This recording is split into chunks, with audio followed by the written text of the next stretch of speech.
Hello everyone, welcome back to my channel. I am Shikha, and in this video I'll be discussing one important topic, which is the theatre of the absurd. It is important because it is a part of the modern literature and postmodern literature that plays a very crucial role these days in UGC NET exams. Even most of the universities are now adding up this topic in their curriculum, so it is important for both postgraduate students and NET aspirants. So let's begin with the topic.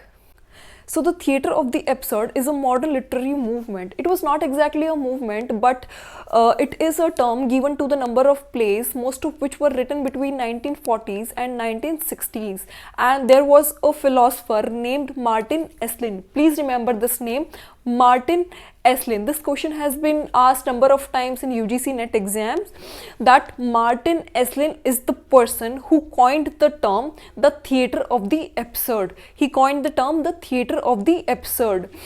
There were number of plays which mostly written between 1940s and 1960s, and he published a book by the same name, that is the theatre of the absurd, in 1962, and he gave those plays a term that these are the plays that comes under this term, the theatre of the absurd. It was Martin Esslin who coined the term the theatre of the absurd, but it was another philosopher named Albert Camus who began this idea of absurdism. Okay, please know the difference. It was Albert Camus who began this idea of absurdism by his essay, The Myth of Sisyphus.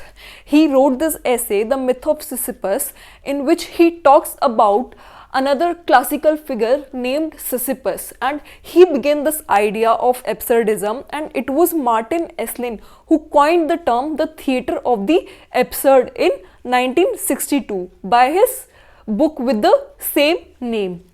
So the question is, what are those types of plays that comes under this term, the theatre of the absurd? I've just talked about the important essay, The Myth of Sisyphus, which was written by Albert Camus.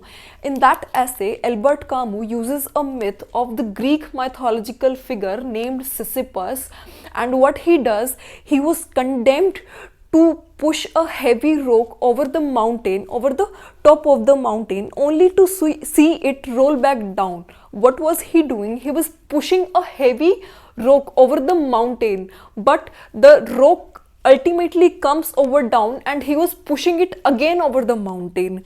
It was just a futile task. It was just a meaningless task which results in nothing at the end. So this is absurdism, which the Albert Camus talks about in his essay, The Myth of Sisyphus. Same way, other plays associated with this theatre, like Waiting for Godot, even in that play, two main protagonists, Estragon and Vladimir, they were doing that futile, meaningless task of waiting for someone who never appears even at the end of the play. When you start to read such text, you will ultimately have that absurd feeling that why are we supposed to read such text, because they are literally so absurd. I had one in my masters. It was, I guess, Endgame by Samuel Beckett, and when I started to read that text, I was like, it is so meaningless and it is absurd, of course, and it was really difficult to comprehend, because when I started to read that text for the first time, I was like, how can anyone write such text? Because the language was so meaningless, and the characters, same thing, the characters were doing that meaningless, futile task, and there were two old characters who were confined to garbage cans by their own son. So there are such things, and these are some characteristics of the theatre of absurd that you see in all the plays associated with this theatre. So now one important thing that you must know is why such plays had been written and why this theme of absurdism was so prominent at that time, from 1940s to 1960s, when these plays had been written. So these plays had been written in response to World War II, as it was after World War II when humans were experiencing the same thing, the characteristics what the theatre of the absurd describes, as humans' lives are so meaningless. It is so absurd, as they are on a continuous quest for their identity. You must have read that T.S. Eliot's masterpiece, The Wasteland. It was also written after the World War I. It was written in response to the World War I, and it says the same thing. The first part of The Wasteland, The Burial of the Dead, it says the same things, that human lives have become so meaningless as they have lost their faith and they want to communicate with another, right? They have lost the communication and they are on a quest for their identity.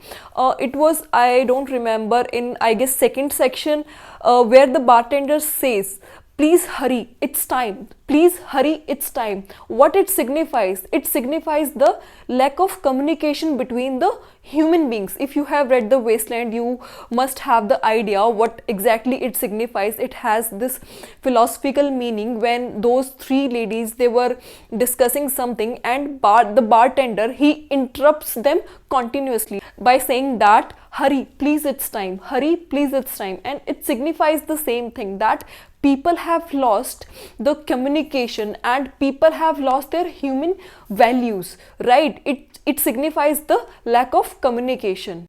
So it was just the example. The poem, of course, does not come under this term, the theatre of the absurd. I was just giving you the example that how T.S. Eliot expressed the trauma of the people in his work, The Wasteland. Okay.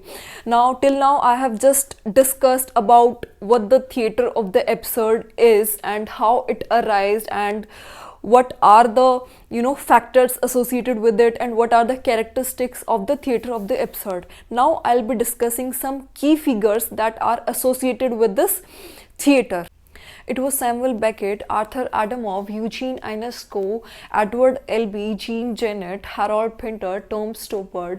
So all these are the key figures that are associated with the theatre of the absurds, and you must read all the plays written by these writers. So that's it for this video. We'll meet in the next one, and if you haven't subscribed my channel yet, go and subscribe it right now, and please press on the bell icon if you want the notifications for the rest of my videos. So bye bye till then, stay tuned, take care, bye.